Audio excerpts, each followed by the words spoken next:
Hello and welcome back. I'd like to invite you to a haunting at Hill House. I'm John Stock from MacTheMovieGuy.com, and this is The Haunting, the 1999 version that came out the same year as House on Haunted Hill.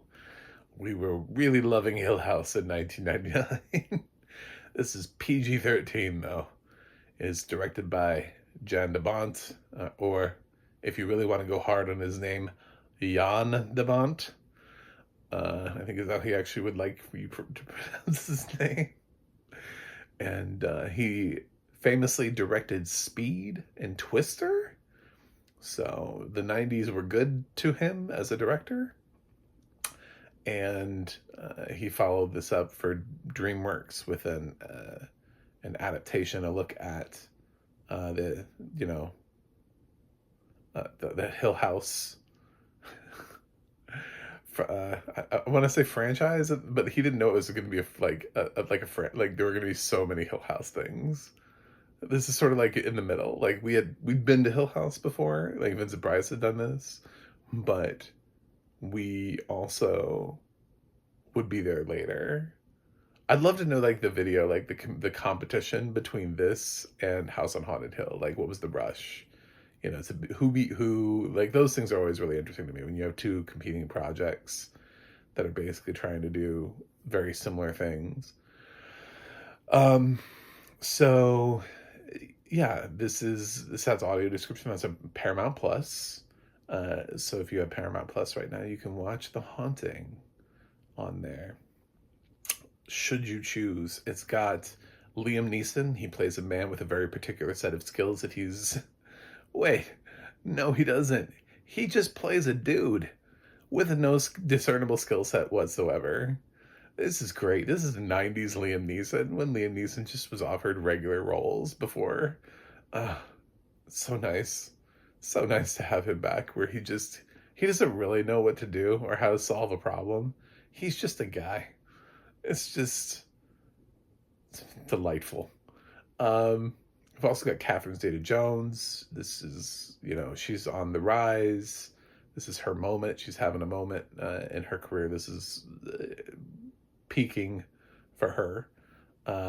Lily Taylor is technically the star of this film, which I find to be incredibly interesting when you really break down the story. And Owen Wilson's in this. So it's got a solid cast for 1999. So the movie starts off with Lily Taylor, and she's sort of mourning the loss of her mother that she was taking care of for 11 years. She moved into her mother's apartment, and her bitch ass sister is letting her know that, unfortunately, the way that the will was written means that they have to sell everything and reap the benefits and get what's left out of it. I love that these people are never interested in any of the stuff that's left behind.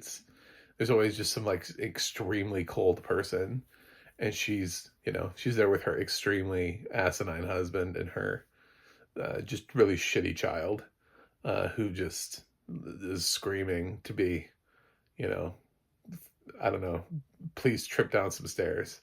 I like every time they show him, I know it's meant to be that way. It's elevated. It seems like I'm being mean. Like, he doesn't like kids. So the kid is literally, every time he's shown on camera, supposed to be doing something totally stupid. Because Lily Taylor's sister's offer is, oh, you can come stay with us and take care of the kid. And then you look over at the kid and he's doing something. You're like, I don't want to take care of that kid. He's banging his head into a wall, banging a cane and talking about how, he needs to go to the bathroom and stuff. He's something is wrong with that kid. So luckily, those characters are only featured in the opening scene, and Lily Taylor gets this invite to participate in a sleep study, which everybody thinks is totally normal because it's at this giant mansion in the middle of nowhere.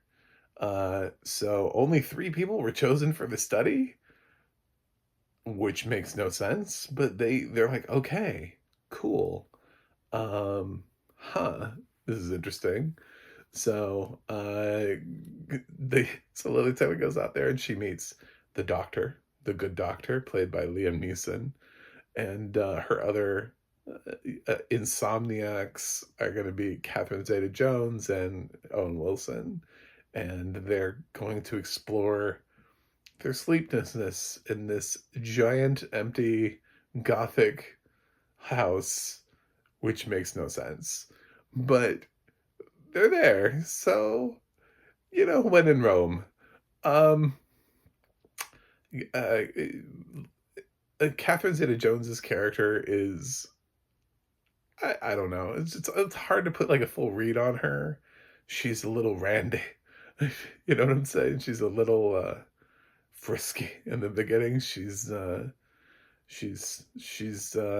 certainly a character choice. And then Owen Wilson is pretty much himself at this point. They're pretty much just like, yeah, you do you, bro. But but you're tired. You have insomnia. Go. And that is Owen Wilson.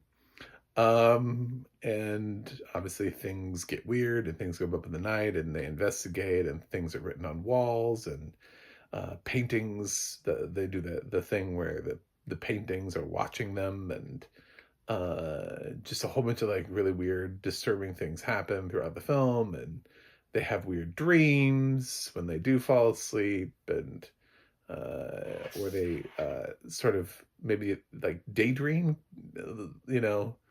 like poor Kelly Rowland and Freddy vs. Jason. She daydreams for like 2 seconds. And that's like the most memorable moment I can think of from that movie.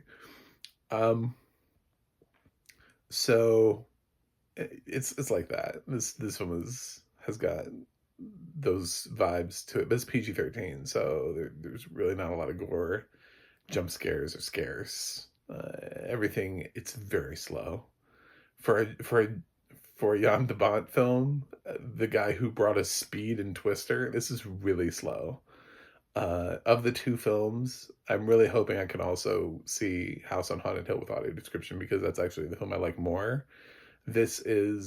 I have only seen this once, and it was back in the day, and I've had an opinion of it the whole time. And then I was like, well, I'll watch it again. 25 years, 25th anniversary. Let's do this. It just all was reinforced again. Um, it's got a cool score to it. I really like the score. I think the performances are fine, even though some of the people, they're just kind of asking them to do a lot of what they've been doing. Like Owen Wilson is basically doing a lot of what he's already done before. Catherine Zeta-Jones, in many ways, is already doing what she's done and will do before. I mean, it's almost like if you watch this film, she gets cast in Chicago. Like it's got a little bit of Velma in here as well. So, yeah. But there's the story of Hill House, and it was built by this old man, and is, you know, Lily Taylor keeps talking about how she was drawn there to take care of the children, and she starts seeing her face and things, and she starts wondering, like, should she have a deep familiar connection to the house herself, and um, things just kind of play around with them, and eventually things lead to them, like, things keep getting progressively worse and worse, and they have to figure out a way to get out of the house that won't let them leave. So yeah, it's it's a cool concept, and it's a cool trick, and it's just a little slow, and it's a little long for what it is, and you spend a lot of time just kind of wandering around and being introduced to these characters, and um it feels weird that there are so few people here and that they're all chill about that. And I remember thinking uh that, like, Liam Neeson's character, first of all, he has an assistant in the beginning who just basically like disappears, and then he talks about how there will be people who will like he has, because they have nothing, right? There's no TV, they can't go anywhere and do anything because they're out in the middle of nowhere. And they're like, oh, but we have some, I don't know, some sort of like support staff basically here to help you, but they don't really have that. That doesn't really exist. So, uh, at that time, you would think that maybe this is the point where the ghosts just kind of appear as support staff, but that doesn't happen. Like, I mean, there are moments here where it's like you could do stuff, but Jan De Bont is mostly like, I direct action movies, bro. I don't. I'm not really interested in the horror element of it. I'm interested in you know the action part of this. But then it doesn't ever really get actiony because he's inside a house. This is a dude who drives a bus 60 miles per hour and blows tornadoes through things. He's an odd director choice for this because he can't leave his house. So he has a really hard time with action sequences when everything is just set in this gothic manner. So this is certainly an odd duck of a film. I know some people like it. And I think this is their choice. They like slow burns, and this is definitely a slow burn. Some people like scary movies that are not like gory or anything. There's a little bit in here. It definitely, the PG-13 rating is definitely like question mark, like sort of like that Temple of Doom thing where you're like, oh, we're gonna pull the heart out, and but like that was also like the creation of PG-13. That was when they were like, wait a minute, this shouldn't be PG. Uh, but they weren't really sure it should be R. They're like, I think the rest of the film is fun, but there's just one scene. There's definitely one scene in here where I'm like, I feel like that's an R-rated scene, and we're just throwing it in a PG-13 movie just because. And it's the only scene that I actually remembered from the movie. It's the only thing that stuck out to me. And I'm not, I won't spoil it, but I'll say that there's one thing that happens in this movie, and for some reason I remember it happening a lot earlier in the movie than it does, and it happens really late in the film. And it was also the one thing that I took away from this film where I was like, well, that happened. And I'm surprised the film was PG-13 with that, but okay. And then, yeah. So, should you watch The Haunting? Yeah. You know why? Because this audio description is popping. This is popping fresh. This is hot. This dude is coming from William Michael Redman right here. This dude wants to like be the next great horror narrator. I have no idea who this is. I you know Again, not every film has credits at the end, but I don't. Whoever's voice this was amazing. He really leaned in on the. He was like, I know what genre I'm narrating, and I really appreciated that. I appreciate when people know what genre they're narrating and they're able to match it, and it feels right and it feels appropriate. It's not like there's like performative acting, right, where you really feel like not only are you matching like the genre, but you're also matching like really the specific material, and that works in its own way often. But then there's just like making sure that you're tonally right for the project, and like too upbeat of a voice on a horror film doesn't work. It's actually really distracting. Uh, so when you get somebody who can make their voice sound like they're at least telling you a ghost story, props, because that's where it should be. Like, that's why we signed up for this genre. I didn't sign up for the genre to have somebody be like, okay, so they're walking down the hallway and they look to their left, and to their left they see a ghost. I'm like, that's not scary. Like, you're ruining the film for me. Please stop talking. Like, I'd rather watch the film without audio description. Like, you are. There are a couple films where people have picked out voices like that are just like, what are you doing? How did you get in this film? So casting is everything, and this dude is perfect. I didn't recognize the voice, but whoever you are, thank you so much for putting in the effort, putting in the work. I think William Michael Redman was just born with a voice that I think that is his voice because he uses it in like outside of the horror genre. It just is right for the genre. But other people, I think, just have to remember that they're toning their voice down. He looked at her, and then behind her, he saw, like, and you're like, what? What did he see? I don't know. It's just, it's, yeah, uh, it's just far more interesting when you get the right voice on it. So even though The Haunting wasn't like fully doing it for me because it's a little bit longer than it needs to be, I feel like, yeah.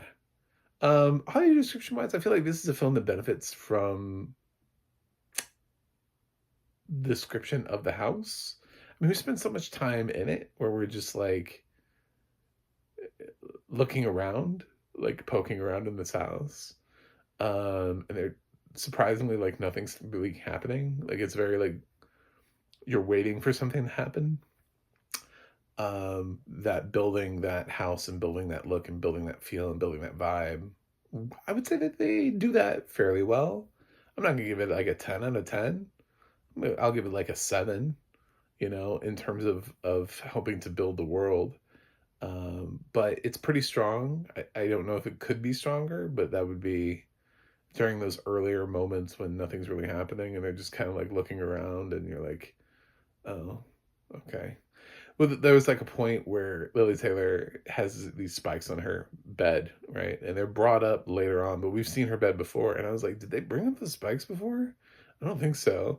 Like, I'm like, you got to bring up stuff like before they become necessary in a way, like before it's like, oh no, is this going to be a part of because when shit gets real, then you start looking at things and you're like, okay, well, this is obviously what's going to happen. Timing is a little weird. Like the scene that I referenced, like the most memorable scene that is closest to getting this movie an R rating. The audio description completes the scene before the scene completes itself, if that makes any sense. So, but it's really hard to time jump scare type moments like that because almost everything is always accompanied with a loud noise. So that's the way audio description works for us, which is why horror movie audio description almost needs to be its own art form, because you have to try to get it as close as possible. You know what I'm saying? Like it's everything has to be timed so perfectly, and in and around uh, not just the dialogue, but also the music. Also like the rising of the music and sound effects and stuff like that, because these films like to have things jump out at you with like loud screeching noises that definitely aren't happening in real life. Not everything jumps out screaming, but uh anyway, just a thought. So those are my thoughts on The Haunting. It's 25 years of The Haunting.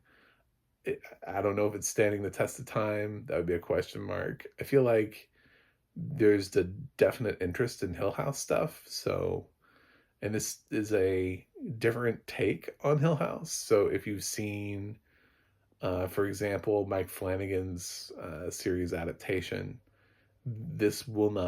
that does not ruin this at all. They're two totally different things, have no correlation whatsoever. I would argue actually because the funny thing is I've seen House on Haunted Hill more than I've seen this. They also have no correlation and are very different films. So it's interesting how many times we can put Hill House on something and just make a completely different film / TV series. So anyway, for The Haunting, I think thematically there's some stuff here that works, and I think Jan's a good director. I think he needs to not do stuff though that causes him to stay contained inside of a house. He's having a hard time here. He really wants to, like, he's like, can we leave? Can I fly a helicopter into the house? Anything? Like he's looking for that big action sequence and he just can't bring it. And it makes him sort of an odd choice, but there are moments in this where I feel like they're well directed and they're crafted by somebody who is trying to do something with this film, and not in like a flashy, like overly accessible way. I would say that a lot of we get from, I'm gonna shit on some directors, Brett Ratner, Mick G, Gore Verbinski. I feel like some of those people are a little bit more obvious with their direction, and there's not a lot of craft there. I think what Jan De Bont is trying to do here actually has a little bit of style to it. So I would just say it is a little slow for a movie of this ilk. And the fact that it's PG-13 means it's never fully going to ramp up for some people. You know, it's always going to stay at PG-13 horror. But it's definitely not like teen horror, and it's certainly nothing like what we have nowadays with PG-13 horror, where it's like The Conjuring. So, or actually, that wasn't art. Never mind. What else is PG-13 nowadays? Fuck it. Never mind. This is other PG-13 horror movies. You know what I'm talking about. Tarot or something like that. I'm sure it was PG-13. Anyway, that's it. I'm done. I'm going to tap out of this. I'm leaving The Haunting from 1999. I'm going to give it a B-. I enjoyed the performances. I enjoy the fact that Liam Neeson has no discernible skill set. That's oddly refreshing when we go back and we watch old Liam Neeson films and we're like, wow, he's just a dude. Even in Schindler's List, it's like, he's kind of just a dude. He's just a guy. Like, he can't really do anything. He would lose a fight. He doesn't know how to do anything. And it's very refreshing to know that about Liam Neeson. Anyway, thanks for watching. Thanks for subscribing. And I will see you guys on the other side.